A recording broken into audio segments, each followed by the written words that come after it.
আসসালামু আলাইকুম।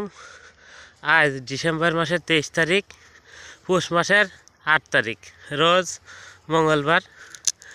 আর এই ভুট্টা লাগানোর বয়স হচ্ছে কার্তিক মাসের 15 তারিখে লাগানো হয়েছে। আর এই 15 তারিখেতে আজকে আবার অঘ্রাণ পৌষ মাস, তার মানে আর 8 দিন 7 দিন বাকি আছে, তাহলে হয়ে যাবে আপনার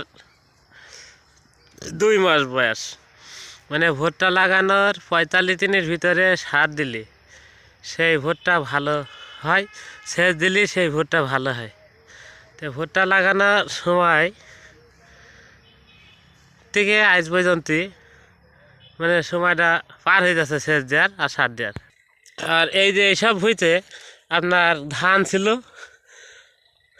ধান একটু আগড়ি ছিল, তাই আগেই লাগিয়ে ফেলিছে ভুট্টা। আর ওই পাশে ঘাসের পাশে এসব নাবি ধান ছিল, যার জন্য একটু পাশ ফেলে গেছে।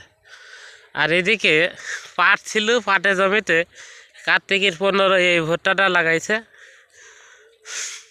কার্তিকের প্রথমের দিকে একটা পানি হয়েছিল, তারপরে জোয়ার মাত্রায় লাগিয়ে দিয়েছিল। আর এই অসংখ্য ভুট্টা কাটিয়েছে, যেহেতু এখানে হ্যারো আসার ব্যবস্থা ছিল না, ধান ভেঙে গিয়েছে, তাই এরা গতকালকে আর আজকে 2 দিন মিলে সেচ দিল। এই ছোটো ভুট্টা পানিতে সেচ দিলে পাখিতে উপড়ায় না, সেই সাথে সার দেওয়া যায় তাহলে, আর এই নতুন করে পাখি পোকায় খায় না, যার জন্যে ভালো হয়। আর এই ভুট্টা সেচ দেওয়ার উপযুক্ত সময় পার হয়ে গেছে এইসব জমিতে। এই ভুট্টাটা অবশ্য 2 হাত পার হয়ে গেছে, বড় হয়ে গেছে, এই দেখা যাচ্ছে বড় হয়ে গেছে।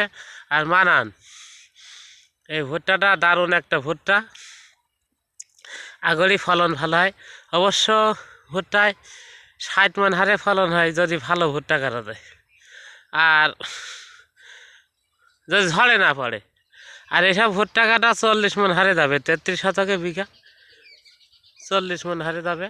ভুট্টা সেচ দেওয়ার উপযুক্ত সময়ই সেচ দিছে, তবে আর 5 দিন আগে দিলেই ভালো হতো, যেহেতু প্রায় এখন 50 দিন পার হয়ে গেছে ভুট্টা কাটা। 40 দিন পার হলে সেচ দেওয়াটা উপযুক্ত হয়।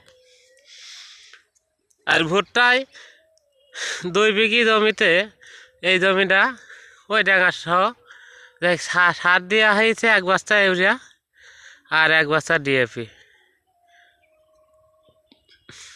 আর চাষের দেওয়া হয়েছিল।